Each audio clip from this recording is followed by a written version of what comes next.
ఈరోజు మనం చర్చించుకోబోయే జీవన సమస్య సోరియాసిస్. అసలు సోరియాసిస్ అంటే ఏమిటో వివరిస్తారండి? సోరియాసిస్ అంటే ఏంటని చెప్పడానికి ముందు ఏంటంటే, చర్మం పైనుంచి ఎప్పుడూ కూడా కొన్ని కణాలు వెళ్ళిపోతూ ఉంటాయి. అంటే పైన ఉన్నటువంటి పొరలోంచి కొన్ని కణాలు మృతి చెంది ఆ మృత కణాలు వెళ్ళిపోతూ ఉంటాయి, కొత్త కణాలు మళ్ళీ ఏర్పడుతూ ఉంటాయి. అయితే ఈ సోరియాసిస్ అనే సమస్య దగ్గర ఏమవుతుందంటే, ఈ కణాలు చాలా ఎక్కువగా వేగంగా, అంటే కణాలు ఎక్కువ వచ్చేస్తుంటే తొందరగా ఈ డెడ్ సెల్స్ అనేవి బయటకు వచ్చేస్తూ ఉంటాయి అన్నమాట. అయితే కొంతమందిలో ఏమవుతుందంటే, ఈ చర్మం మీద ఈ మృత కణాలు చాలా ఎక్కువ సంఖ్యలో ఉత్పత్తి అయిపోతూ ఉంటాయి. అలాగే చాలా తొందరగా మృత కణాలు వచ్చేసి పైన పొలుసులాగా తెల్లటి పొట్టులాగా ఏర్పడుతూ ఉంటాయి అన్నమాట. ఈ సోరియాసిస్లో లక్షణాలు ఎలా ఉంటాయంటే, చాలా ప్రధానంగా మనకు కనపడేది మోచేతుల మీద, మోకాళ్ళ మీద ఈ లక్షణాలు, అంటే ఈ తెల్లగా పొట్టులా రావడం అనేది ఎక్కువగా కనపడుతూ ఉంటుంది.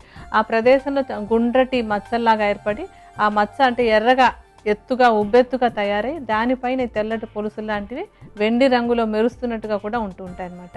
అందుకనే దీన్ని వెండి పొలుసుల వ్యాధి అని కూడా కొంతమంది తెలుగులో చెప్పేటప్పుడు వాడుతూ ఉంటాం దాన్ని. ఇవి ఈ మోకాళ్ళ మీద, మోచేతుల మీద మాత్రమే కాకుండా ఇలా అరిచేతుల్లో, అరికాళ్ళలో కూడా బాగా పొట్టు లేచిపోయి ఎర్రటి మచ్చలు ఏర్పడడం అనేది ఈ సోరియాసిస్లో లక్షణం. అలాగే తలలో కూడా మనం చాలాసార్లు ఏమనుకుంటారంటే, ఈ పేషెంట్లు కూడా ఏదో చుండ్రు ఎక్కువ వస్తుందేమో అనుకుంటూ ఉంటారు. కానీ ఎర్రటి మచ్చలాగా, అంటే ఎర్రటి ఉబ్బెత్తు మచ్చలాగా ఏర్పడి దానిపైన ఈ వెండి పొలుసులు లాంటివి కనుక ఏర్పడినట్టయితే అది సోరియాసిస్ అని గుర్తించాలి. ఎందుకంటే తలలో కూడా చాలా ఎక్కువగా వస్తుంటుంది, చెవుల వెనకాల. ఇవి కాకుండా ముఖం మీద కూడా తర్వాత ఏర్పడుతూ ఉంటాయి. ఇది ఆటో ఇమ్యూన్ వ్యాధి అంటారు. ఆటో ఇమ్యూన్ అంటే ఏంటంటే, మన శరీరంలో మన ఇమ్యూనిటీ తప్పుగా ప్రవర్తిస్తూ ఉంటుంది. వంశపారంపర్యంగా వచ్చే అవకాశం ఉంది, అది లేకుండా కూడా వచ్చే అవకాశం కూడా ఉంది. ఇది ఎక్కువగా మానసిక ఒత్తిడితోటి రిలేట్ అయినటువంటి సమస్య. ఎవరికైతే ఎక్కువ ఒత్తిడి ఉంటుందో అలాంటి వాళ్ళకి ఈ సమస్య వచ్చేందుకు అవకాశం ఎక్కువ. అలాగే ఈ సోరియాసిస్ ఉన్నప్పుడు కనుక మానసిక ఒత్తిడి ఎక్కువగా ఉంటే ఈ సమస్య బాగా ఎక్కువైపోతూ ఉంటుంది. కొన్ని సందర్భాల్లో ఇది కొంచెం దీర్ఘకాలం అయినప్పుడు మోకాళ్ళకి, అంటే కీళ్లలోకి కూడా ఇది వ్యాపించడం జరుగుతూ ఉంటుంది. కొన్ని కేసుల్లో అసలు మొదలవటమే కీళ్ల నొప్పులతో కూడా మొదలవుతుంటుంది. దానికి సోరియాటిక్ ఆర్థరైటిస్ అంటూ ఉంటాం. అందుకని కీళ్ల నొప్పులు వచ్చే అవకాశం కూడా ఈ సోరియాసిస్ సమస్యలో ఉంటుంది. డాక్టర్ గారు, ఈ సోరియాసిస్ వ్యాధిని చూడగానే కొంచెం భయంకరంగా అమ్మో అనిపించేటట్లు ఉంటుంది. మరి చాలా మంది ఇది అంటువ్యాధేమో అని భ్రమపడుతూ ఉంటారు. ఇది ఎంతవరకు నిజమంటారు?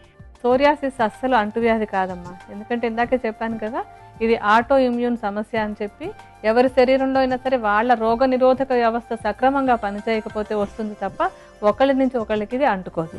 ఒత్తిడి తగ్గించుకోవడానికి ప్రత్యేకంగా ప్రయత్నం చేయాలి. ఎప్పుడైతే ఒత్తిడి తగ్గుతుందో అప్పుడు ఈ వ్యాధి తొందరగా అదుపులోకి వచ్చేందుకు అవకాశం ఉంటుంది.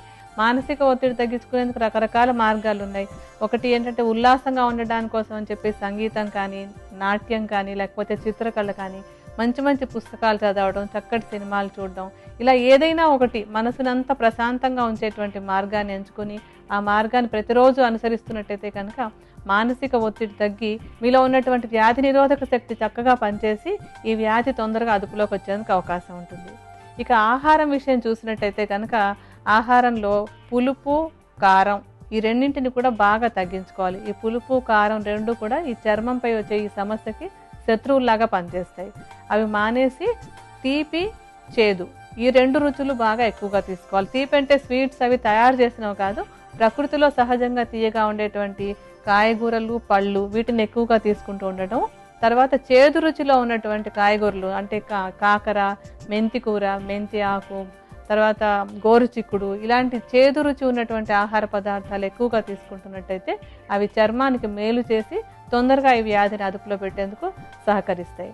అలాగే సబ్బు వాడకం కూడా మానేసేయాలి. ఈ సమస్య ఉన్న వాళ్ళు ఏంటంటే, పొడిబారిపోతుంది చర్మం కనుక సబ్బు మానేసి సున్నిపిండిలో చక్కటి ఆయుర్వేదం మూలికలు, అవి అంటే మనకి చందనము, వట్టివేళ్ళు, కచ్చూరాలు ఇలాంటి మూలికల్ని ఆ పిండిలో కలుపుకొని ఆ పిండితో కనుక ఒళ్ళు రుద్దుకుంటూ ఉన్నట్టయితే ఈ చర్మ వ్యాధి తొందరగా అదుపులో వచ్చేందుకు సహకరిస్తుంది. సోరియాసిస్ వ్యాధి అదుపులో ఉండేందుకు ఆయుర్వేద ఔషధానికి కావలసిన మూలికలు ఏమిటో, ఔషధం ఏ విధంగా తయారు చేసుకోవాలో వివరిస్తారండి? ఈ ఔషధం తయారు చేసుకుందికి మనకి మొట్టమొదటి కావాల్సినటువంటి మూలిక కొడిసపాల.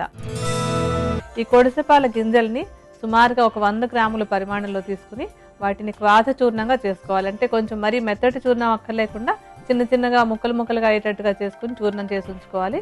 ఈ 100 గ్రాముల చూర్ణానికి 16 రెట్లు అంటే 1600 మిల్లీలీటర్ల నీరు కలిపి దాన్ని స్టవ్ మీద పెట్టుకుని సన్నటి మంట మీద మెల్లగా కాచాలి. ఇలా మెల్లగా ఎంతసేపు కాచటం అంటే ఈ 1600 మిల్లీలీటర్ల నీళ్ళల్లోంచి 1/4 వంతు అంటే 400 మిల్లీలీటర్లు మాత్రం మిగిలేంత వరకు నిదానంగా కాచాలి. ఇలా కాచినటువంటి కషాయాన్ని వడపోసుకుని ఒక పక్కన ఉంచుకోవాలి. ఆ తర్వాత మనం ఔషధం కోసం తీసుకోవాల్సినటువంటి మరొక మూలిక ఏంటంటే గరిక. గరికకి కొంచెం నీరుని చేర్చి ముద్దలాగా నూరాలి. ఈ ముద్ద మొత్తం సుమారుగా ఒక 50 గ్రాముల పరిమాణంలో మనకి అవసరం అవుతుంది. ఈ గరిక ముద్దను తీసుకున్న తర్వాత ఈ ముద్దని కూడా ఇందాక మనం తయారు చేసి పెట్టుకున్నటువంటి ఆ క్వాథంలో కలపాలి. అంటే ఆ కషాయంలో దీన్ని కలపాలి. దీన్ని కలిపిన తర్వాత మనం తీసుకోవాల్సినటువంటి మరొక ద్రవ్యం ఏంటంటే నువ్వుల నూనె. మనం ఇందాక తీసుకున్నటువంటి క్వాథము తర్వాత ఆ గరిక ముద్దల మిశ్రమంలో ఇప్పుడు మనం నువ్వుల నూనెను కూడా కలపాలి. 400 మిల్లీలీటర్ల కషాయంలో 100 మిల్లీలీటర్ల నువ్వుల నూనెను కలపాలి. ఈ మూడింటి మిశ్రమాన్ని బాగా కలిపి మళ్ళీ పొయ్యి మీద పెట్టి ఉంచుకుని సన్నటి మంట మీద మెల్లగా కాగనివ్వాలి. అలా కాగుతూ ఉన్నప్పుడు నీరు అంతా ఎగిరిపోయి కేవలం నూనె మాత్రం మిగలాలి. ఆ కేవలం నూనె మిగిలిన తర్వాత దాన్ని తీసుకుని చల్లార్చి వడపోసి పెట్టుంచుకోవాలి. ఈ తైలాన్ని ప్రతిరోజు ఉదయం ఒకసారి సాయంత్రం ఒకసారి ఎక్కడెక్కడ సోరియాసిస్ మచ్చలు ఉన్నాయో వాటి మీద కనుక రాస్తూ ఉన్నట్టయితే నిదానంగా ఈ మచ్చలు పూర్తిగా అదుపులోకి వచ్చేందుకు అవకాశం ఉంటుంది.